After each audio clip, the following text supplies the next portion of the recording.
Aujourd'hui, nous remarquons que beaucoup de managers ont été remplacés par des ressources externes, accompagnés parfois par leur ancienne équipe. L'UNSA condamne cette pratique, qui envoie un mauvais signal aux équipes en place. Quel avenir pour nos talents internes? Nous revendiquons que l'ensemble des promotions se fassent au sein de Natixis.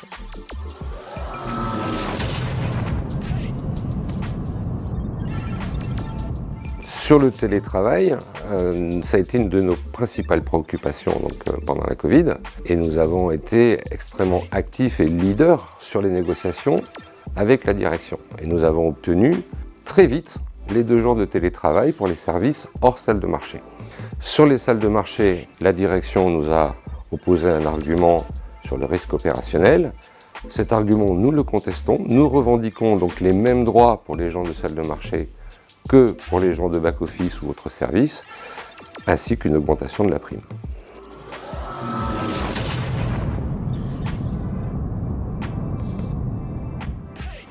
Aujourd'hui, il y a 42% de femmes chez Natixis et seulement 32% d'entre elles occupent des postes de leadership. L'UNSA a signé le dernier accord sur l'égalité professionnelle. Nous y avons été moteur et force de proposition en obtenant notamment de la direction un engagement pour augmenter la part des femmes dans les postes de leadership à 36%. Pour l'UNSA, l'égalité professionnelle ne doit pas servir à écarter les hommes des postes à responsabilité, mais bien à reconnaître les compétences des femmes et à les promouvoir.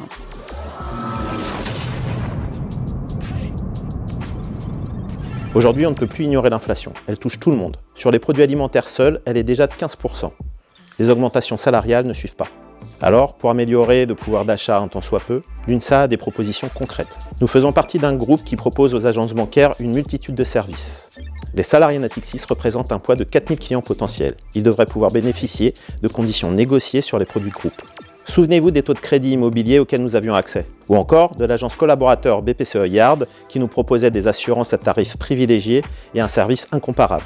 BPCE Lease, de son côté, pourrait nous revendre les véhicules verts récupérés des flottes de ses clients. Imaginez les économies réalisées. Autre piste de l'UNSA pour se faire plaisir à moindre coût, redonner des moyens à la coopérative Natixis. Elle pourra ainsi négocier de nouveau pour nous des tarifs intéressants sur des grands noms de champagne, la parfumerie ou les commerces de proximité.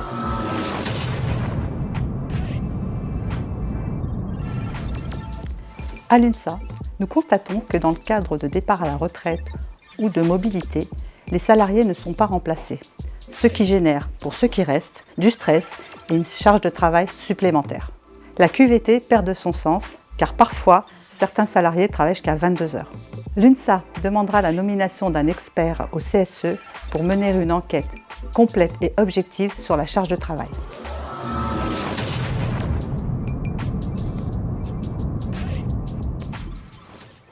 Nous avertissons depuis longtemps l'entreprise sur l'absence de perspective salariale et de carrière des plus de 50 ans. Malgré un savoir-faire incontestable et une expérience solide, ils peinent à évoluer au sein de Natixis. Cette absence de prise en compte de nos collègues seniors est une réalité à laquelle nous voulons mettre fin.